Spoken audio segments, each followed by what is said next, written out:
성도 여러분 반갑습니다.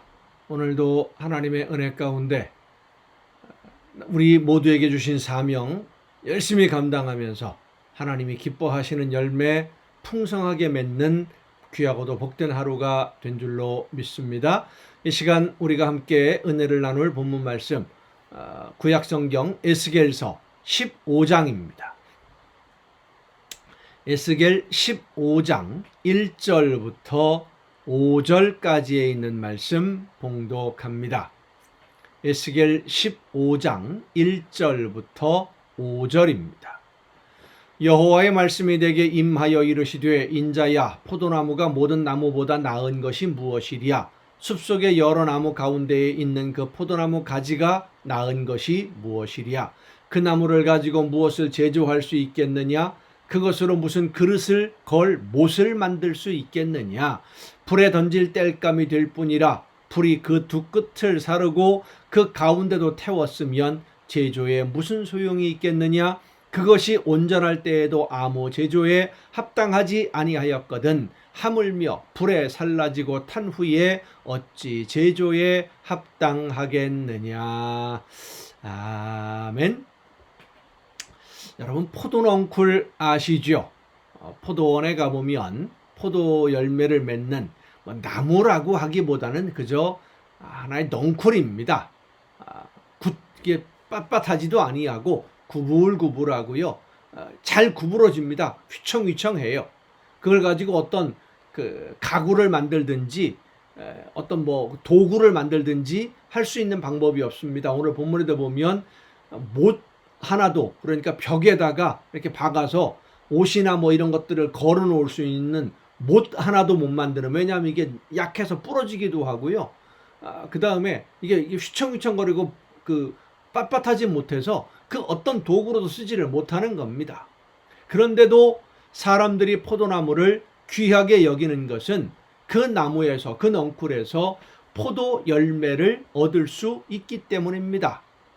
나무로 목재로는 사용할 가치가 없지만 그래도 거름을 주고 돌봄을 받는 이유는 단 한 가지 포도 열매라고 하는 포도라는 열매를 얻을 수 있기 때문에 포도나무는 사람들에게 인정을 받는 것이고 돌봄을 받는 것이고 농장을 만들고 짐승들이 들어오지 못하도록 벌레를 잡아주고 지켜주고 거름을 주고 잘 돌보아 주는 것이죠. 그런데 만약 이 포도나무가 열매를 맺지 않는다면 열매를 맺기는 맺었는데 쓸모없는 우리 사람들이 먹을 수 없는 열매를 맺었다면 어떻게 되겠습니까? 열매를 맺지 않는다면 다른 용도로라도 다른 나무는 사과나무나 이런 것들은 다른 용도로 쓸 수 있겠습니다만은 이 포도나무는 다른 용도로 쓸 것이 없는 거예요. 하나님이 오늘 우리를 만드시면서 저와 여러분에게 이 세상에 나가서 너는 이 일을 꼭 해야 된다. 무엇인가 우리 모두에게 필요한 것이 있으셔서 우리에게 주신 사명이 있기 때문에 이 세상에 보내신 줄로 믿으시기를 바랍니다. 하나님이 나를 이 세상에 보내신 목적대로 내가 사용되지 않으면 포도나무가 열매를 맺지 않으면 포도나무로서의 가치가 없어지는 것처럼 우리 모두도 더 이상 이 세상에 존재할 가치가 없고 필요가 없는 이 세상에 있을 이유가 없는 사람이 되어버리고 마는 거예요. 무엇 때문에 이 세상에 왔다가 다시 돌아가는지 아무것도 모르는 채 그저 헛된 삶을 살고 마는 것이지요. 성도 여러분, 하나님이 나를 왜 만드셨는지, 나를 왜 이 세상에 보내셨는지를 깊이 생각하고 내 지식으로 알 수 없기 때문에 성령께서 깨우쳐 주시고 알게 해달라고 기도하며 더 많이 기도하며 하나님께 매달려 간구해야 됩니다. 무엇 때문에 나를 여기에 보내셨습니까? 내가 이곳에서 무엇을 하기를 원하십니까? 기도해야 됩니다. 그 뜻을 알지 못한다면 하나님이 원하시는 일, 나에게 맡겨주신 사명, 그 자리에서 그 일을 감당할 수 없고 그러면 열매를 맺을 수 없는 것이고, 하나님이 원하시는 열매를 맺지 못한다면 우리의 이 세상에서의 모든 삶은 헛수고가 되는 겁니다. 열매 없는 쭉정이가 되고요, 결국은 버림받을 수밖에 없는 것입니다. 성도 여러분, 하나님이 여러분을 왜 만드셨다고 생각하십니까? 무엇을 하라고 만드셨겠습니까?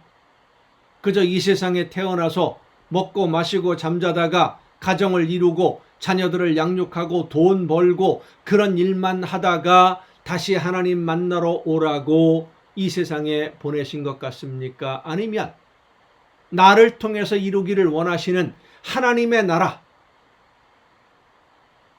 하나님이 계획하신 특별한 무엇인가가 있다고 생각하십니까? 말을 바꾸면 이렇게 생각할 수 있습니다. 여러분은 무엇을 하기 위해서 오늘을 살고 계십니까?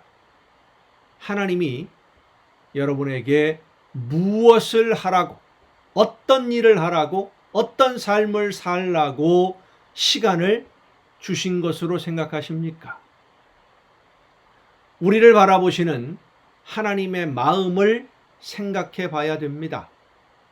나를 이 세상에 보내신 하나님이 나를 바라보시면서 어떤 생각을 하실까? 우리가 우리 자녀들을 양육할 때 자녀들이 공부하러 학교에 가고 또 요즘 같은 경우는 이제 학원에 갑니다. 자녀들이 학원에 가고 학교에 가고 또 집에 와서 공부하는 그런 모습들을 바라보고 있으면, 아, 우리 아이가 학교에서 또 학원에서 열심히 일을 하고 열심히 자기 일을 하고 있구나 하고 만족할 수 있고 마음을 놓고 자녀들이 원하는 것 열심히 지원해 줄 수 있겠습니다마는, 학교를 가는지 안 가는지, 학원을 가는지 안 가는지, 오늘은 수학 공부를 하러 수학학원에 가야 되는데 학원에서 연락이 오기를 아이가 안 왔습니다. 알고 보니까 엉뚱한 데 가서 다른 학원에 가서 다른 아이들과 놀고 있으면 그 자녀를 바라보는 부모의 심정이 어떻겠습니까? 한두 번은 말할 수 있겠지요. 정신 똑바로 차리라고.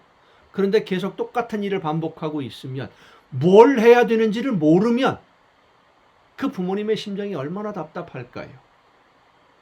나를 바라보시는 하나님을 그렇게 답답하게 해서는 안 됩니다. 내가 무엇을 하기 위해 이 세상에 왔는지, 무엇을 지금 하고 있는지 하나님 앞에 갔을 때 하나님이 기뻐하시는, 그래서 하나님이 나에게 맡겨주신 그 일들을 이렇게 감당했습니다 라고 하나님이 원하시는 그 열매를 오늘 준비하고 있는지 많이 기도해야 됩니다. 성령께서 내가 해야 할 일이 무엇인지를 깨우쳐 주옵소서, 깨달아 알게 하여 주옵소서, 말씀해 주옵소서. 내가 하나님이 원하시는 대로 순종하겠습니다. 아무리 힘든 일이라 할지라도, 어려운 일이라도, 사람들에게 비난을 듣고 조롱을 받는 일이라 할지라도 하나님이 원하시는 나에게 맡기신 일이라면 나 목숨 걸고 감당하겠사오니 깨달아 알게 하여 주옵소서 기도하는 저와 여러분, 그래서 그 열매를 맺는 여러분 모두가 될 수 있기를 간절히 바랍니다. 기도하시겠습니다. 저희들의 삶을 통해 아름다운 열매를 거두어 하나님의 나라를 완성하기를 원하시는 아버지 하나님, 부족한 저희들을 이 세상에 보내시면서 주신 사명, 맡겨주신 일들이 무엇인지를 깨달아 알게 하여 주시옵소서. 성령의 역사하심으로 이 시간 우리 모두의 마음의 문을 열어주시고 지혜를 허락해 주셔서 하나님이 원하시는 일이 무엇인지를 깨닫고 내가 어떤 사명을 감당해야만 하나님이 기뻐하시는 열매를 맺을 수 있을지 나 자신을 다시 한번 돌아보며 하나님이 원하시는 대로 나아가도록 결단하고 순종의 걸음으로 한 걸음 나아가는, 날마다 주님을 따라가는 우리 모두가 되게 하여 주시옵소서. 이 모든 말씀을 예수님의 이름으로 기도하옵나이다. 아멘. 오늘 우리가 함께 통독할 하나님의 말씀 사도행전 18장 24절부터 함께 통독하시겠습니다. 엊그제 우리가 그 23절까지 읽었는데 18절부터 다시 한번 읽겠습니다. 사도행전 18장 18절부터 함께 통독하시겠습니다. 바울은 더 여러 날 머물다가 형제들과 작별하고 배 타고 수리아로 떠나갈새 브리스길라와 아굴라도 함께 하더라. 바울이 일찍이 서원이 있었으므로 겐그레아에서 머리를 깎았더라.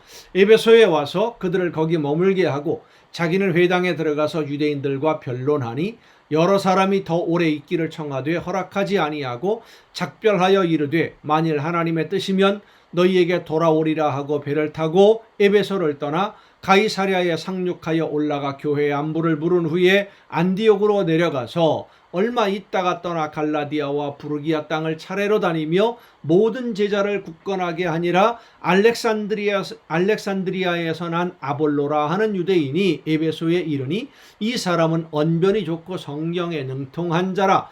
그가 일찍이 주의 도를 배워 열심으로 예수에 관한 것을 자세히 말하며 가르치나 요한의 세례만 알 따름이라. 그가 회당에서 담대히 말하기 시작하거늘 브리스길라와 아굴라가 듣고 데려다가 하나님의 도를 더 정확하게 풀어 이르더라. 자, 이 브리스길라와 아굴라는 고린도 지역에서 고린도 교회에서 사도 바울을 만나서 신앙생활을 시작한 사람들입니다. 그런데 이제 사도 바울이 그 지역을 떠날 때에 같이 떠나서 지금 이 에베소라는 도시에 왔고요. 에베소에서 이 브리스길라와 아굴라 이 사람들은 다 머물러 있고 사도 바울만 이제 그 가이사랴 그다음에 갈라디아 부르기아 안디옥으로 다시 이제 파송된 곳으로 돌아가는 제2차 전도 여행을 마무리하는 그런 과정인데 브리스길라와 아굴라가 아볼로라는 사람을 에베소 교회에서 만납니다. 그리고는 아볼로를 데려다가 예수님에 관해서 더 자세히 풀어서 설명을 합니다. 사도 바울로부터 배운 사람이 브리스길라와 아굴라예요. 이 브리스길라와 아굴라가 가르치는 사람이 되었, 신앙이 그만큼 성숙해졌으니까. 자, 여러분 이게 참 중요합니다. 말씀을 들었으면은요, 우리의 신앙이 성숙해지고 성장해서 가르치는 사람이 되어야 되는 거예요. 날마다 배움을 얻으려고만 하지 말고 가르치는 사람. 가르치려면 내가 먼저 실천해야 됩니다. 내가 먼저 순종해야 됩니다. 내가 먼저 하나님의 말씀대로 열매를 맺으면서 가르쳐야 되거든요. 브리스길라와 아굴라는 사도 바울로부터 배움을 받아서 이제 가르치는 자가 되었다. 이렇게 우리의 영적인 신앙도 성장해야 됩니다. 아볼로가 아가야로 건너가고자 하므로 형제들이 그를 격려하며 제자들에게 편지를 써 영접하라 하였더니 그가 감에 은혜로 말미암아 믿은 자들에게 많은 유익을 주니 이는 성경으로서 예수는 그리스도라고 증언하여 공중 앞에서 힘있게 유대인의 말을 이김이러라. 19장입니다. 아볼로가 고린도에 있을 때에 바울이 윗지방으로 다녀 에베소에 와서 어떤 제자들을 만나 이르되 너희가 믿을 때에 성령을 받았느냐 이르되 아니라 우리는 성령이 계심도 듣지 못하였노라. 바울이 이르되 그러면 너희가 무슨 세례를 받았느냐 대답하되 요한의 세례니라. 바울이 이르되 요한이 회개의 세례를 베풀며 백성에게 말하되 내 뒤에 오시는 이를 믿으라 하였으니 이는 곧 예수라 하거늘 그들이 듣고 주 예수의 이름으로 세례를 받으니 바울이 그들에게 안수하며 성령이 그들에게 임하심으로 방언도 하고 예언도 하니 모두 12사람쯤 되니라. 자, 여러분 이 장면에서 우리가 중요하게 생각해야 될 게 있습니다. 사도 바울이 그들에게 안수하며 성령이 임하셨지요. 바울이 성령이 임하게 하는 사람입니까? 아니면 성령께서 하나님의 성령이 임하실 때 바울을 도구로 쓰신 것이겠습니까?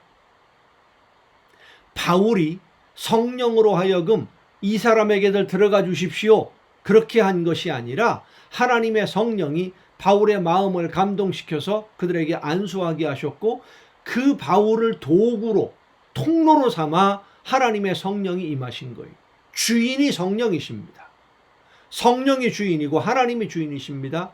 은사도 마찬가지입니다. 성령의 은사지 그 은사를 내가 받아서 내 맘대로 쓸 수 있는 것이 아니에요. 모든 은사는 그렇습니다. 내가 내 맘대로 사용할 수 있다? 벌써 잘못돼 가는 겁니다. 하나님이 나를 통해서 나타내시는 것이 성령의 은사고 역사고 기적이고 모든 것이 나타나는 거예요. 하나님은 여러분을 통해서 모든 것을 다 하실 수 있는 분이십니다. 어떤 능력도 어떤 은사도 필요할 때에 하나님의 나라를 복음을 전파하기 위해서 여러분이 하나님의 말씀에 순종할 때에 여러분을 통해서 놀라운 역사가 나타나게 됨을 믿으시길 바랍니다. 바울이 회당에 들어가 석 달 동안 담대히 하나님 나라에 관하여 강론하며 권면하되 어떤 사람은 마음이 굳어 순종하지 않고 똑같은 말씀을 듣는데 어떤 사람은 마음이 점점 굳어서 더 악하게 사도 바울을 배역하고 핍박을 합니다. 무리 앞에서 이 도를 비방하거늘 바울이 그들을 떠나 제자들을 따로 세우고 두란노 서원에서 날마다 강론하니라. 2해 동안 이같이 하니 아시아에 사는 자는 유대인이나 헬라인이나 다 주의 말씀을 듣더라. 하나님이 바울의 손으로 놀라운 능력을 행하게 하시니 심지어 사람들이 바울의 몸에서 손수건이나 앞치마를 가져다가 병든 사람에게 얹으면 그 병이 떠나고 악귀도 나가더라. 바울의 능력이 아닙니다. 하나님의 능력이 그렇게 역사해 주신 것이죠. 이에 돌아다니며 마수라는 어떤 유대인들이 시험 삼아 악기 들린 자들에게 주 예수의 이름을 불러 말하되 내가 바울이 전파하는 예수를 의지하여 너희에게 명하노라 하더라. 유대의 한 제사장 스게와의 7 아들도 이 일을 행하더니 악귀가 대답하여 이르되 내가 예수도 알고 바울도 알거니와 너희는 누구냐 하며 악귀 들린 사람이 그들에게 뛰어올라 눌러 이기니 그들이 상하여 벗은 몸으로 그 집에서 도망하는지라. 에베소에 사는 유대인과 헬라인들이 이 일을 알고 두려워하며 주 예수의 이름을 높이고 믿은 사람들이 많이 와서 자복하여 행한 일을 알리며 또 마술을 행하던 많은 사람이 그 책을 모아가지고 와서 모든 사람 앞에서 불사르니 그 책값을 계산한 즉 은 5만이나 되더라. 이와 같이 주의 말씀이 힘이 있어 흥왕하여 세력을 얻으니라. 이 일이 있은 후에 바울이 마게도냐와 아가야를 거쳐 예루살렘에 가기로 작정하여 이르되 내가 거기 갔다가 후에 로마도 보아야 하리라 하고 자기를 돕는 사람 중에서 디모데와 에라스도 2 사람을 마게도냐로 보내고 자기는 아시아에 얼마 동안 더 있으니라. 그때쯤 되어 이 도로 말미암아 적지 않은 소동이 있었으니 즉 데메드리오라 하는 어떤 은장색이 은으로 아데미의 신상 모형을 만들어 직공들에게 적지 않은 벌이를 하게 하더니 그가 직공들과 그러한 영업하는 자들을 모아 이르되 여러분도 알거니와 우리의 풍족한 생활이 이 생업에 있는데 이 바울이 에베소뿐 아니라 거의 전 아시아를 통하여 수많은 사람을 권유하여 말하되 사람의 손으로 만든 것들은 신이 아니라 하니 이는 그대들도 보고 들은 것이라. 우리의 이 영업이 천하여질 위험이 있을 뿐 아니라 큰 여신 아데미의 신전도 무시당하게 되고 온 아시아와 천하가 위하는 그의 위엄도 떨어질까 하노라 하더라. 그들이 이 말을 듣고 분노가 가득하여 외쳐 이르되 크다 에베소 사람의 아데미여 하니 온 시내가 요란하여 바울과 같이 다니는 마게도냐 사람 가이오와 아리스다고를 붙들어 일제히 연극장으로 달려 들어가는지라. 바울이 백성 가운데로 들어가고자 하나 제자들이 말리고 또 아시아 관리 중에 바울의 친구된 어떤 이들이 그에게 통지하여 연극장에 들어가지 말라 권하더라. 사람들이 외쳐 어떤 이는 이런 말을 어떤 이는 저런 말을 하니 모인 무리가 분란하여 태반이나 어찌하여 모였는지 알지 못하더라. 떼거리로 몰려다닌 거죠. 뭔지도 모르면서 유대인들이 무리 가운데서 알렉산더를 권하여 앞으로 밀어내니 알렉산더가 손짓하며 백성에게 변명하려 하나 그들은 그가 유대인인 줄 알고 다 한 소리로 외쳐 이르되 크다 에베소 사람의 아데미여 하기를 2시간이나 하더니 서기장이 무리를 진정시키고 이르되 에베소 사람들아 에베소시가 큰 아데미와 제우스에게서 내려온 우상의 신전지기가 된 줄을 누가 알지 못하겠느냐. 이 일이 그렇지 않다 할 수 없으니 너희가 가만히 있어서 무엇이든지 경솔이 아니하여야 하리라. 신전의 물건을 도둑질하지도 아니하였고 우리 여신을 비방하지도 아니한 이 사람들을 너희가 붙잡아 왔으니 만일 데메드리오와 그와 함께 있는 직공들이 누구에게 고발할 것이 있으면 재판날도 있고 총독들도 있으니 피차 고소할 것이요 만일 그 외에 무엇을 원하면 정식으로 민회에서 결정할지라. 오늘 아무 까닭도 없는 이 일에 우리가 소요 사건으로 책망받을 위험이 있고 우리는 이 불법 집회에 관하여 보고할 자료가 없다 하고 이에 그 모임을 흩어지게 하니라. 아멘. 여러분 오늘도 수고 많으셨습니다. 내일 또 정한 이 시간 이 가정 예배를 통해서 여러분 모두 함께 만날 수 있기를 바랍니다. 내일 뵙겠습니다.